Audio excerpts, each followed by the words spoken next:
Hello friends, তোমরা সব কেমন আছো? আশা করি ভালো আছো। পম্পা কিচেন চ্যানেলে তোমাদের সবাইকে ওয়েলকাম জানাই। আবারও আজকে তোমাদের সাথে একটা রেসিপি নিয়ে হাজির হয়ে গেছি। তো বন্ধুরা, আজকে দেখো অনেক রকম সবজি নিয়েছি, অনেক রকম সবজি দিয়ে একটা রেসিপি বানাবো। তো দেখো, গাজর, পটল, বেগুন, ডাঁটা, আলু, তো কুমড়ো এসব নিয়ে ছোটোখাটো অনুষ্ঠান বাড়ির মতো পাঁচ তরকারির রেসিপি তোমাদের সাথে শেয়ার করব। তোমরা দেখতে থাকো কিভাবে বানাই। তো বন্ধুরা দেখো, তার জন্য নিয়ে নিয়েছি কড়াইয়ের মধ্যে বেশি করে একটু তেল নিয়ে নিয়েছি। তেলটা ভালোভাবে গরম হয়ে এসেছে, তেলে গরম হয়েছে বলে তেলের কালারটা চেঞ্জ হয়ে গেছে। তো বন্ধুরা, ভালোভাবে ছাঁকা তেলের মধ্যে আলুগুলো ভালোভাবে ভেজে নেব, তারপর সবজিগুলোও ভেজে নেব এক এক করে একসঙ্গে।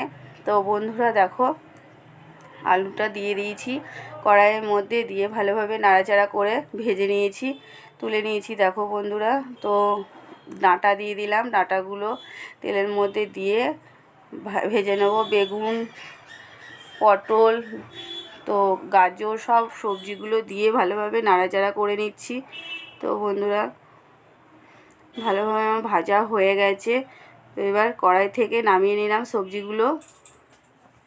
আবারও কড়াইয়ের মধ্যে একটু তেল দিয়ে দিলাম অল্প করে বড়িগুলো ভাজার জন্য। তো বড়িতে প্রচুর তেল টানে, তার জন্য অল্প করে একটু তেল দিয়েছি বড়িগুলো ভালো করে ভাজার জন্য। দেখো অনেক বেশ লাল লাল হয়ে এসেছে ভাজা।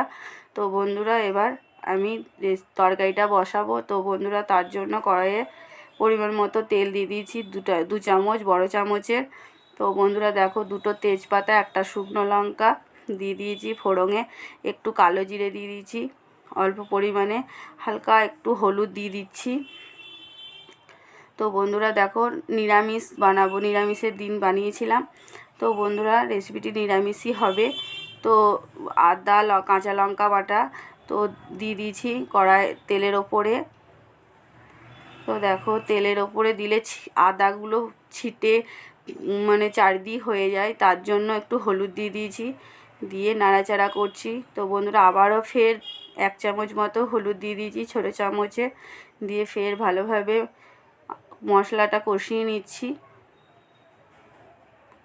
তো বন্ধুরা দেখো, মশলাটা ভালোভাবে তেলে নাড়াচাড়া করে কষিয়ে নেব, যাতে আদার গন্ধটা না লাগে।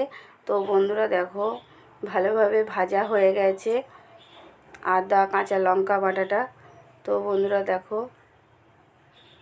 জিরে গুঁড়ো দিয়ে দিচ্ছি অল্প, ছোট প্যাকেটের এক প্যাকেট জিরে গুঁড়ো দিয়ে দিলাম পুরোটা, দিয়ে ভালোভাবে নাড়াচাড়া করে নিচ্ছি।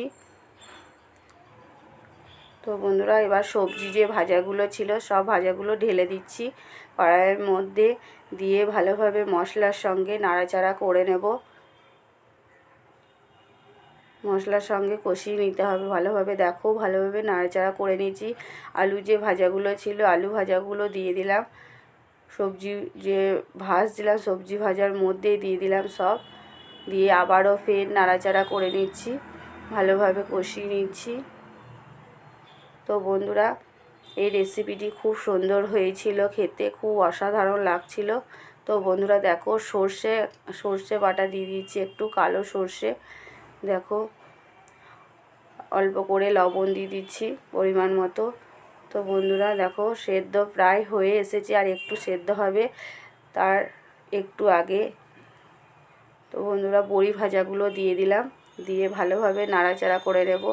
প্রথমে বড়িগুলো দিয়ে দিলে বড়িগুলো একদম গলে যেত আর পুরো ঘেঁটে যেত পুরো তরকারিটা, তার জন্য দিইনি। তো বড়ি ভাজা দেখো প্রায় হয়ে এসেছে আমার তরকারিটি।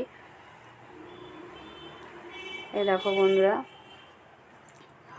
আলু সেদ্ধ হয়ে গেছে, আর বেশিক্ষণ নাড়াচাড়া করব না, নইলে বড়িগুলো ঘেঁটে যেতে পারে।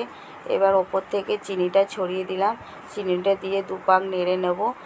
বড় চামচের এক চামচ আর একটু অল্প করে চিনি দিলাম, মাপ করে নিয়েছিলাম, দিয়ে রেখে দিয়েছিলাম। তো বন্ধুরা, দিয়ে চিনিটা দিয়ে ভালোভাবে নাড়াচাড়া করে নিচ্ছি, আর বেশিক্ষণ ফোটাবো না, ঝোলটা আর একটু মেরে নেব।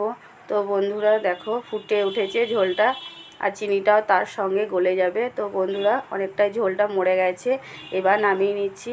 তো আমার তৈরি হয়ে গেল গরম গরম ছোটোখাটো অনুষ্ঠান বাড়ির মতো পাঁচ তরকারি রেসিপি। তো দেখো বন্ধুরা যদি ভালো লেগে থাকে অবশ্যই লাইক করো, শেয়ার করো, কমেন্ট করো আর সাবস্ক্রাইব করতে ভুলো না বন্ধুরা। তোমরা সব ভালো থেকো, সুস্থ থেকো, আবার দেখা হবে অন্য ভিডিও।